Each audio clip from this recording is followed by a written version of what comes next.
दोस्तों, आज की इस वीडियो में हम बात करेंगे एक ऐसी लड़की के बारे में। जब वो मरी तो उसकी मैयत को दफन किए जाने के बाद देखा गया एक खौफनाक सांप उसकी कब्र में बैठा है और उस लड़की का इंतज़ार कर रहा है। इसके बाद उस लड़की का क्या हुआ आपको आगे बताएंगे। दोस्तों, एक मर्तबा का वाक़या है। किसी जगह एक नौजवान लड़की का इंतकाल हो गया। उसकी लाश को गुस्ल दिया गया। कफन पहनाने के बाद नमाज जनाजा अदा की गई और उसकी कब्र खोदने का काम मुकम्मल हो गया।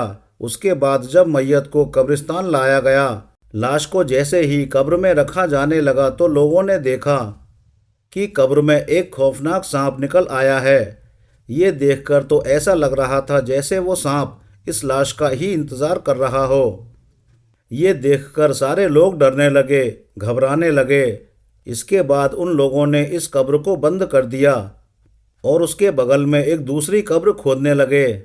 जब दूसरी कब्र खोदी गई तो कब्र के अंदर कुछ भी नहीं था, लेकिन जैसे ही फिर से मैयत को लाया गया और कब्र में रखा जाने लगा तो देखा गया कि वही सांप दूसरी कब्र में भी मौजूद है, जो सांप पहली कब्र में मौजूद था। इसके बाद उन लोगों ने तीसरी कब्र खोदी, मगर उस कब्र में भी वही सांप नज़र आया जो पहली और दूसरी कब्र के अंदर मौजूद था। उन लोगों ने ऐसे ही बहुत सारी कब्रों को खोदा, मगर हर एक कब्र में वही सांप नज़र आता था। इसके बाद लोगों ने उलमा इकराम से राब्ता कायम किया।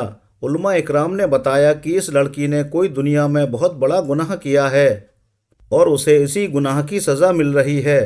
तुम जहाँ भी इस लड़की के लिए कब्र खोदोगे वहाँ पर वो सांप ज़रूर पाओगे। तुम लोग उसे ले जाओ और इसी हालत में दफन कर दो। अल्लाह अकबर, कितना खौफनाक मंजर होगा वो। फिर उलमा इकराम के मशवरे पर उस लड़की को उसी सांप वाली कब्र में दफन कर दिया गया। दफन के बाद सभी लोग अपने अपने घर चले गए और उस वक्त लोगों ने उसके बाप से कुछ भी नहीं पूछा। लेकिन कुछ लोगों के दिल में ये बातें सताने लगीं कि आखिर इस लड़की ने ऐसा कौन सा गुनाह किया था जिसकी वजह से इसे ये सज़ा मिल रही है। कुछ लोगों के दिलों में ये बात जानने की ख्वाहिश पैदा हुई तो वो लोग उस लड़की के घर आए। उसके बाप से पूछा, आपकी लड़की ने ऐसा कौन सा गुनाह किया था जिसकी सज़ा आपकी बेटी को मिल रही है।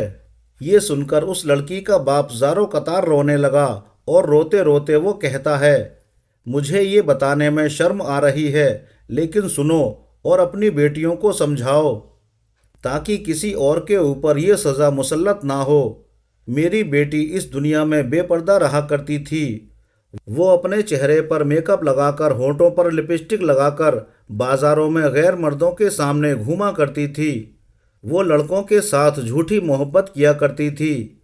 हमने अपनी बेटी को बहुत समझाने की कोशिश की, मगर उसने हमारी एक भी बात नहीं मानी। दोस्तों, बेपर्दा औरतों के इस वाक़ये से इबरत हासिल करें और अपने आप को गुनाहों से बचाएं और तमाम तर गुनाहों से तौबा करें। हो सकता है कि शैतान किसी को ये वसवसा डाले कि ये वाक़या सच्चा भी है या नहीं, लेकिन सोचने की बात तो ये है कि गैर शरीक फैशन परस्ती और बेपर्दगी का जायज़ होना भी तो कोई साबित नहीं कर सकता। क्या इस फैशन परस्त लड़की की दास्तान सुनकर हमारी इस्लामी बहनें इससे इबरत हासिल नहीं करेंगी, जो शैतान के उकसाने पर इस तरह के हीले बहाने करती हैं कि मेरी तो मजबूरी है, हमारे घर में कोई पर्दा ही नहीं करता, ख़ानदान के रिवाज को भी देखना पड़ता है, हमारा सारा ख़ानदान पढ़ा लिखा है, सादा और बेपर्दा लड़की के लिए हमारे यहाँ कोई रिश्ता भी नहीं भेजता। क्या ख़ानदानी रस्म व रिवाज नफ्स की मजबूरियाँ आपको अज़ाब कब्र और जहन्नुम से निजात दिला सकेंगी? क्या बारगाह खुदाबंदी में इस तरह की खोखली मजबूरियाँ बयान करके अल्लाह के अज़ाब से छुटकारा पा सकती हैं? क्या आप क़यामत के दिन अपनी हरकतों की बुनियाद से कामयाबी हासिल कर सकती हैं? अगर नहीं और वाकई में नहीं, तो आपको हर हाल में बेपर्दगी से तौबा करनी पड़ेगी। हरगिज़ हरगिज़ इस शैतान के बहकावे में ना आएं। जैसा कि बाज़ नादान लोग इस तरह कहते सुनाई देते हैं कि दुनिया बहुत तरक्की कर गई है, अब तो मर्दों और औरतों को शाने से शाना मिलाकर काम करना चाहिए, वगैरह वगैरह। तो इस बहाने में कभी ना आएं। इसके अलावा मर्दों को भी चाहिए कि अपनी नज़रें नीची रखें दोस्तों एक बात याद रखें, मौत का मज़ा तो हर एक को चखना है और कब्र की अंधेरी कोठरी में हर एक एक को ज़रूर जाना है। लेकिन हम लोग इस दुनिया की रंगीनियों में इस कदर मगन हो गए हैं कि कब्र को भूल गए हैं। अगर हमें मच्छर भी काट ले तो इसे बर्दाश्त नहीं कर पाते। अगर हमारी कब्रों में सांप और बिच्छू ने डेरा डाल दिया, हम भला उसे कैसे बर्दाश्त करेंगे। ये फिक्र का लम्हा है, सोचिए, अल्लाह के हुजूर हाजिर होकर अपने गुनाहों से तौबा करिए। बेशक अल्लाह बड़ा मेहरबान और निहायत रहम करने वाला है। अल्लाह हमें ज़रूर माफ़ फरमाएगा। अल्लाह रब्बुल इज़्ज़त हमें और आपको बेपर्दगी से, बेहयाई से और बेगैरती से बचने की तौफीक अता फरमाए। हमारी माओ बहनों और बच्चियों को अल्लाह रब्बुल इज़्ज़त शर्म हया का पैकर बनाए। खातून जन्नत हज़रत फ़ातिमा ज़हरा रज़ियल्लाहु ताला अन्हा के नक्शे कदम पर चलने की तौफीक अता फरमाए। आमीन या रब्बल आलमीन। दोस्तों आज की वीडियो में बस इतना ही। ये वीडियो आपको कैसी लगी कमेंट्स करके ज़रूर बताइएगा।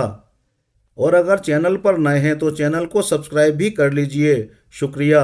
अल्लाह हाफिज़।